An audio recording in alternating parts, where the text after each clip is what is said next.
কোন বিষয় সম্পর্কে তারা একে অপরকে জিজ্ঞেস করছে?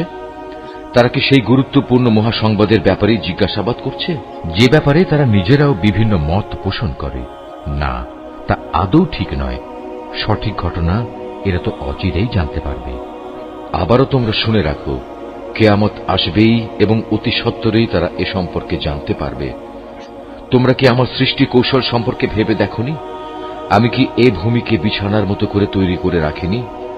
ভূমিকে স্থির রাখার জন্য আমি কি পাহাড় সমূহকে এর গায়ে পেরেকের মতো গেড়ে রাখিনি? সৃষ্টির ধারা অব্যাহত রাখার জন্য আমি তোমাদের জোড়ায় জোড়ায় পয়দা করেছি। তোমাদের ঘুমকে আমি শান্তির উপকরণ বানিয়েছি। আমি রাতকে তোমাদের জন্য আবরণ করে দিয়েছি।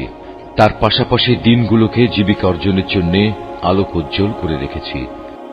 আমি তোমাদের উপর 7টি মজবুত আসমান বানিয়েছি। এতে স্থাপন করেছি একটি প্রজ্জ্বল বাতি। মেঘমালা থেকে আমি বর্ষণ করেছি অবিরাম বৃষ্টিধারা, যেন তা দিয়ে আমি শ্যামল ভূমিতে উৎপাদন করতে পারি নানা রকমের শস্যদানা ও তরি তরকারি এবং সুনিবিড় বাগবাগিচা। সবকিছু শেষে এর সিদ্ধান্তকারী একটি দিনও সুনির্দিষ্ট করে রাখা হয়েছে, যেদিন সিংহায় ফু দেয়া হবে। প্রলয়ঙ্করী ফুঁর সাথে সাথে তোমরা দলে দলে আসবে, যখন আসমান খুলে দেয়া হবে এবং তা অনেকগুলো খোলা দরজায় পরিণত হয়ে যাবে।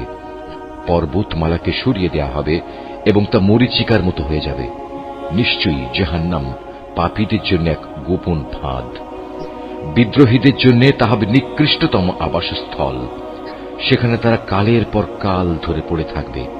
সেখানে তারা কোনো ঠান্ডা ও পানীয় জাতের কিছু স্বাদ ভোগ করবে না।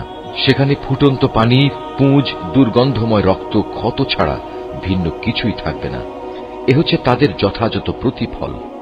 কারণ এরা হিসাব নিকাশের দিন থেকে কিছুই আশা করেনি, বরং তারা আমার নিদর্শনসমূহকে মিথ্যা প্রতিপন্ন করেছে। আমি তো তাদের যাবতীয় কর্মকাণ্ডের রেকর্ড সংরক্ষণ করে রেখেছি। অতএব তোমরা আযাব উপভোগ করতে থাকো। আজ আমি তোমাদের জন্য শাস্তির মাত্রা বৃদ্ধি করেই দেব। অপরদিকে পরহেজগার লোকদের জন্য রয়েছে পরম সাফল্য। তা হচ্ছে সুসজ্জিত বাগ বাগিচা, আঙুর ফলের সমারোহ। আরও রয়েছে পূর্ণ যৌবনা সমবয়সী সুন্দরী তরুণী এবং উপচে পড়া পান পাত্র। এখানে তারা কোনো বাজে কথা ও মিথ্যা শুনতে পাবে না। তোমার মালিকের তরফ থেকে এটা হচ্ছে তাদের জন্য যথাযথ পুরস্কার। এ পুরস্কার তাঁর, যিনি আসমান সমূহ, জমিন ও এদের উভয়ের মাঝখানে যা কিছু আছে তার মালিক দয়াময় আল্লাহ তাআলা। তার সামনে কেউই কথা বলার ক্ষমতা রাখে না।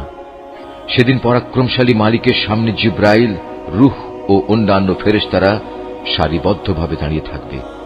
করুণাময় আল্লাহ তাআলা যাদের অনুমতি দেবেন, তারা ছাড়া সেদিন অন্য কেউই কথা বলতে পারবে না।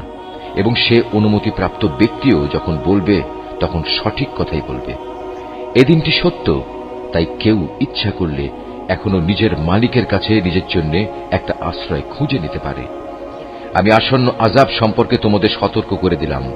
সেদিন মানুষ দেখতে পাবে তার হাত দুটি এদিনের জন্য কি কি জিনিস পাঠিয়েছে। এদিনকে অস্বীকারী ব্যক্তি তখন বলে উঠবে, ধিক এমনই এক জীবনের জন্য। হায়, কত ভালো হতো যদি মানুষ না হয়ে আমি আজ মাটি হতাম।